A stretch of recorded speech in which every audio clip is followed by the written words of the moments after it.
வருகின்ற சட்டமன்ற தேர்தலில் மிகப்பெரிய வெற்றியை நாம் பெறுவோம். இன்னும் பல கட்சிகள் நம்மோடு இணைய இருக்கின்றன.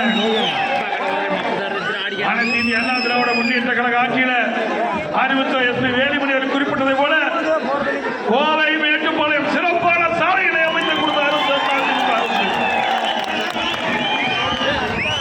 அத்திக்கட அவனாசி திட்டம் கட்ட 2 அதை நிறைவேற்றுவதற்கு நான் முதலமைச்சர் இருந்த பொழுது அறிவித்த எஸ் பி வேலுமணி அவர்கள் மற்றும் இங்கே இருக்கின்ற சட்டமன்ற உறுப்பினர் செல்வராஜ் அவர்கள், இங்கே இருக்கின்ற நிர்வாகிகள் அருண்குமார் உட்பட கோரிக்கை வைத்தார்கள்.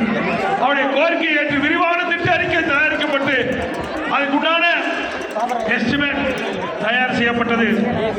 ஆட்சி மாற்றம் வந்ததையும் விடியா திமுக முதலமைச்சர் திரு ஸ்டாலின் அவர்கள் அத்திக்கடை அவனாசி திட்டம் 2 கைவிட்டு விட்டார்.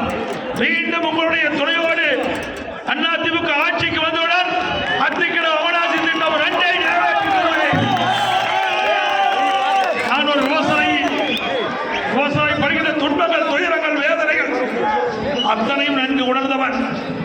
இன்றைக்கு விவசாயம் செய்து கொண்டிருக்கின்றேன். மேட்டுப்பாளையம் பகுதியிலே வேளாண் பெருமக்கள் நிறைந்த பகுதி. அந்த